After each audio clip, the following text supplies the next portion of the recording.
What about your social life with all your friends? Has this had Oh, an well, effect when on you you? go to a fancy restaurant, and I like to go to fancy restaurants, I just order any of the fresh vegetables that they have to just present them and just lightly steam them because they have to do something like that. You know, lightly steamed is just something they have to do. They couldn't bring it out raw. It's their deal, you know.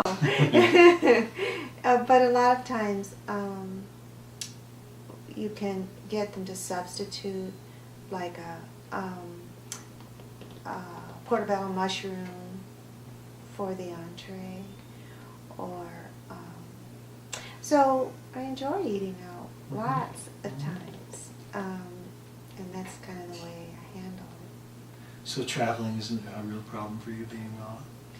I've traveled a lot, and we often make crackers, and we put them in those Sela bags where the air, you know, sucks out and then it closes up tight, and then you take it on the plane and go. And I remember going to Scotland, and we thought, oh my goodness, will there be anything raw? And it happened. There was the biggest health food store in Scotland was a mile and a half away from where we stayed. It was just a treat. It was wonderful. Perfect, yeah. So it all works out if you have that in mind, really. I mean, we've gone into hotels pulling these coolers too, you know, full of ice and sprouting things. So it's a little bit, it's a little challenging, but it works. Yeah, you make it work. Yeah, we just take a tray of wheatgrass, and we had a camper for a while. Not a camper, it was really RV. And we just take a whole trash bag and cover the whole wheatgrass tray, and close it up over the whole tray, and then travel till we got where, and then carry in the whole tray of wheatgrass and have wheatgrass on the road. So. How would you eat your wheatgrass? Did you have a juicer? Did you just chew it? Oh, we took a juicer along, Yeah. of course, yeah. Great. Mhm. Do you think is toxic? Is cooked food really toxic then for the human body in general? Well, it's not alive, and we're alive, and I don't know, I'm not a chemist. I only know how I feel. So you don't really. Do you kind of think that maybe all human bodies are alike, and what works for one might work for another? You think the raw food diet might be for everybody? Well, I think there was probably a time when a species-specific diet for man was not cooked. And, I mean, look at the animals, our domesticated dogs. I mean, they aren't doing as well on the bagged processed food. Their species-specific food would be live meat, raw meat that was alive, and then some vegetables that would have been in the intestines of the small animals that they would catch in the wild. And so I feed my dogs raw meat and vegetables. Really? I do. And they do really well? Much better. This is really an interesting story.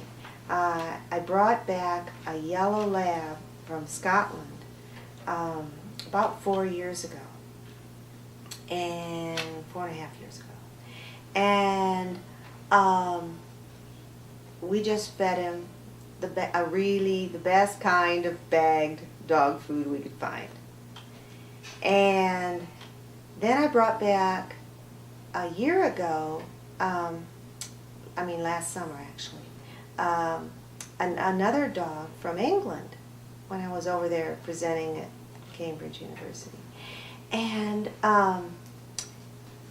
we decided we would take this new puppy and we would feed both the dogs raw meat. So we started we got chicken necks and we pounded them and the whole bit. And the big dog when he had been little, the older dog, when he had been little, he had chewed up some Russian olive branches in the backyard.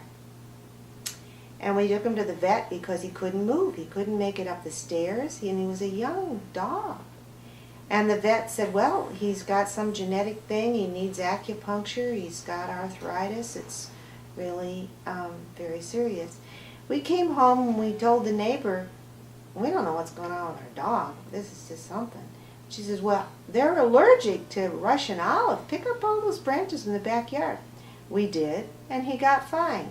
When we started the raw food, about the second day on raw food for that big dog, he couldn't get up off the patio. He couldn't move. That whole thing detoxed that out right away. And in a couple, 3 days, he was fine. All the clarity of the, you know how mucus around dogs' eyes sometimes?